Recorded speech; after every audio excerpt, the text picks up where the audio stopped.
O mandato do presidente Volodymyr Zelensky terminou formalmente na última segunda-feira, dia 20 de maio. Porém, ele continua como presidente da Ucrânia. Isso quer dizer então que ele acaba de se tornar mais um ditador mundo afora? Se você quiser entender a resposta para essa pergunta e ficar por dentro de outros temas das atualidades, geopolítica ou geografia, me acompanha no canal. Faça aí sua inscrição, somos mais de 70 mil inscritos. Deixa o like nesse vídeo e vem comigo. Pessoal, vamos entender aqui, ó. Mandato de Zelensky termina, mas guerra prolonga a liderança na Ucrânia. Como assim? O mandato de 5 anos de Zelensky como presidente da Ucrânia terminou formalmente na segunda-feira. Em condições normais, uma eleição teria sido realizada em março, mas o parlamento adiou o pleito pois o país está em guerra contra a Rússia e sob lei marcial. O que é essa lei marcial? Há um dispositivo na Constituição ucraniana que prevê o seguinte: em situações de grave crise, em situações de catástrofe ou situações de guerra, como é a situação que a Ucrânia vive agora, essa lei marcial pode ser implementada. E entre outras coisas, quando o país está sob lei marcial, a realização de uma eleição, principalmente para a escolha de um novo presidente, ela passa a não ser obrigatória enquanto durar essa lei marcial. Por quê? Porque o país vive uma situação fora do comum, que é uma situação de guerra. Além disso, dá uma olhada. Atualmente, realizar eleições presidenciais e parlamentares está, portanto, fora de questão, em parte, segundo as autoridades, para proteger eleitores de danos. Imagine a Ucrânia ali sendo bombardeada, invadida pela Rússia e a população indo às urnas votar. Isso não tem a mínima segurança, isso não permite uma mínima situação de normalidade para que as pessoas exerçam o direito democrático. Além disso, a lei marcial também restringe certas liberdades civis. Alguns direitos e liberdades constitucionais são restritos. Por exemplo, o direito à liberdade de expressão, de reunião pacífica e a liberdade de movimento. Ou seja, pessoal, o fato de, a partir de ontem, dia 20, o presidente Zelensky estar governando a Ucrânia sem um novo mandato presidencial não necessariamente faz dele um ditador, justamente porque a situação política vivida hoje pela Ucrânia é uma situação fora do comum, é uma situação de guerra. Quando serão realizadas novas eleições? Não há data prevista para isso. Ele, Zelensky, muito provavelmente continuará à frente da presidência do país até o fim da guerra ou até o momento que ele julgar interessante. Ele pode a qualquer momento, por exemplo, renunciar. Não acho que ele vá renunciar. E por outro lado também é impossível precisarmos uma data para que essa guerra tenha fim. Esperemos que termine o mais breve possível, né? Mas não é possível aqui estabelecer data alguma. Então, repito, o fato de Zelensky estar hoje governando sem que ele tenha sido reeleito para um novo mandato não faz dele um ditador, justamente porque o país vive uma situação de guerra, vive sob lei marcial. Porém, alguns opositores do Zelensky, principalmente aqueles que são pró-Rússia, afirmam que Zelensky tem aí algumas medidas, já adotou algumas práticas, que fazem dele sim alguém antidemocrático. E que medidas teriam sido essas? Vamos dar uma olhada. Ucrânia suspende 11 partidos apontados como partidos pró-Rússia. Essa manchete é lá do início da guerra, em março de 22. Além disso, Ucrânia proíbe organizações religiosas com ligações à Rússia. Essa manchete é do final de 2022. Ou seja, aqui nós temos dois aspectos que são basilares em uma democracia. Entre outras coisas, uma democracia ela se baseia na liberdade partidária, na livre associação a partidos políticos e também na liberdade religiosa. O que a Ucrânia então fez com essas duas medidas aqui, ó? Ela derrubou esses dois pilares. Não há na Ucrânia atualmente liberdade política, liberdade de associação a partidos políticos, porque como diz a manchete, ó, 11 partidos foram suspensos e também não há liberdade religiosa, porque a Igreja Ortodoxa, muito vinculada à Rússia, foi proibida, foi banida do país. Então, por conta dessas ações, muitos apontam que o Zelensky não é exatamente esse grande exemplo de líder democrático como alguns querem fazer com que ele se pareça. E aqui, pessoal, para deixar claro, eu não estou emitindo juízo de valor, eu não estou tomando lado, eu estou apresentando o fato para vocês. Os meus vídeos se baseiam principalmente nessa ideia, né, de serem vídeos informativos e não opinativos. Eu apresento a informação e deixo para vocês aí manifestarem suas opiniões nos comentários. Então escreve aí para mim, o que você acha?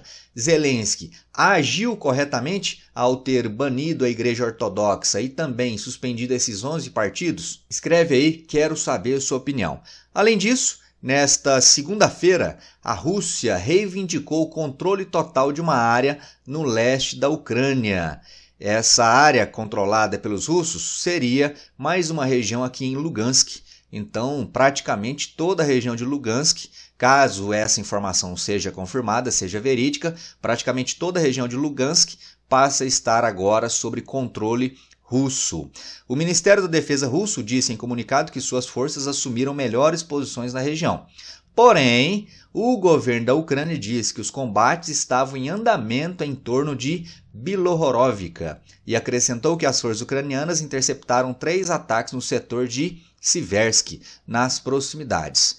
Então, de um lado, a Rússia fala que ampliou a dominação sobre Lugansk, a Ucrânia nega que isso tenha ocorrido. Por enquanto, é difícil confirmarmos a veracidade ou não dessas informações, mas eu particularmente não acho que seja improvável que a Rússia tenha obtido mais esse avanço, justamente porque a Ucrânia vive hoje uma situação de fragilidade. Essa fragilidade é tão evidente que ontem, na segunda-feira, o presidente Zelensky, em mais uma entrevista, pressionou o país aliados, dá uma olhada, a se envolverem mais diretamente na guerra. Decisões sobre a ajuda militar do Ocidente à Ucrânia demoram demais, segundo o presidente ucraniano. O presidente Zelensky disse à Reuters, a agência de notícia Reuters, na segunda-feira, dia 20, que está pressionando parceiros ocidentais a se envolverem mais diretamente na guerra com a Rússia. Zelensky sugeriu formas pelas quais os aliados poderiam ajudar mais diretamente, inclusive derrubando mísseis russos sobre o território ucraniano em determinadas circunstâncias e também permitindo que Kiev utilize armas ocidentais contra equipamentos militares do inimigo que se acumulam perto da fronteira. Isso aqui, inclusive, essa possibilidade de uso de armas ocidentais diretamente contra alvos em território russo é uma discussão que vem ganhando aí muito destaque nas últimas semanas. Por quê? Porque os países ocidentais, quando fornecem armas para a Ucrânia, eles afirmam o seguinte: a Ucrânia, está aqui nossas armas, para vocês apenas se defenderem.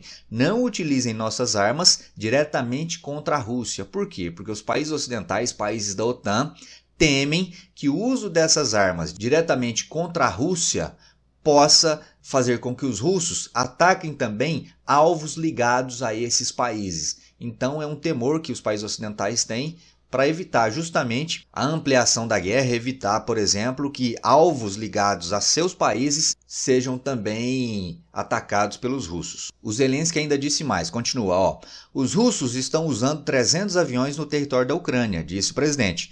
Precisamos de pelo menos 120, 130 aviões para resistir no céu. Muita coisa, hein? Acrescentou Zelensky, referindo-se aos F-16 projetados pelos Estados Unidos, alguns dos quais ele espera que sejam usados em combate em breve. Não quero desanimar o Zelensky não, viu?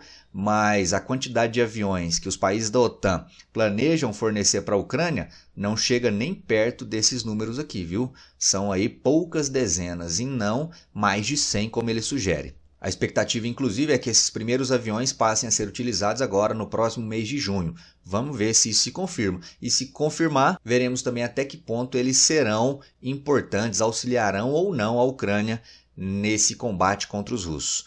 Para finalizar, aliados ocidentais estão demorando demais para tomar decisões sobre apoio militar à Ucrânia, reclamou aí o presidente Volodymyr Zelensky. Então, como eu disse, fica claro, a partir inclusive desse tipo de pronunciamento, desse tipo de entrevista, que a situação da Ucrânia atualmente no campo de batalha não é o melhor. A Ucrânia aí vem tendo fortes dificuldades para se defender e a Rússia, por sua vez, tem se aproveitado para expandir as áreas de controle em território ucraniano. Para finalizar, ontem eu falei aqui com vocês sobre o mandado de prisão emitido por um procurador do Tribunal Penal Internacional contra o primeiro-ministro de Israel, Benjamin Netanyahu. E aí, ontem mesmo, na segunda-feira à noite, o presidente Joe Biden se manifestou sobre isso. Dá uma olhada. Biden defende Israel e nega que haja genocídio em Gaza. O presidente americano também rejeitou decisão do promotor do TPI de solicitar mandados de prisão contra o primeiro-ministro israelense Benjamin Netanyahu. Ele havia feito ontem um pronunciamento, um discurso em um evento judaico lá nos Estados Unidos. E lógico que num evento judaico ele não ia se posicionar de maneira crítica a Israel.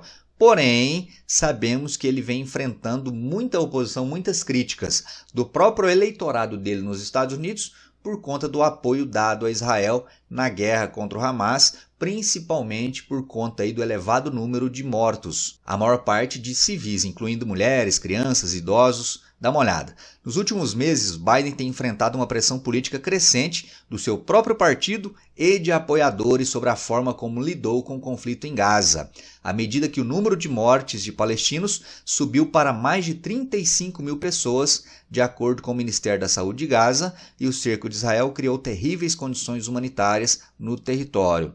Muita gente aponta, inclusive, que essa guerra de Israel contra o Hamas e o apoio dado pelo presidente americano às ações militares de Israel possa ser algo aí decisivo nas eleições presidenciais nos Estados Unidos no próximo mês de novembro. As pesquisas apontam, por exemplo, que muita gente que votou em Biden nas últimas eleições não votarão agora justamente por críticas à forma como ele apoiou Israel. Importante frisar que não necessariamente esses eleitores votarão em Trump. Nada indica que isso vai ocorrer. Porém, o simples fato deles não irem mais às urnas para apoiar Biden pode ser certamente algo decisivo nas eleições, principalmente apontando para a derrota de Joe Biden. Mas aí vamos acompanhando para ver como tudo isso se desenrola até o final do ano. Valeu, meu povo! É isso aí, espero que você tenha gostado de mais esse vídeo, mais essa explicação. Se sim, deixa o like, se não gostou, deixa o dislike, comenta e te espero no próximo vídeo. Um forte abraço e até lá, valeu!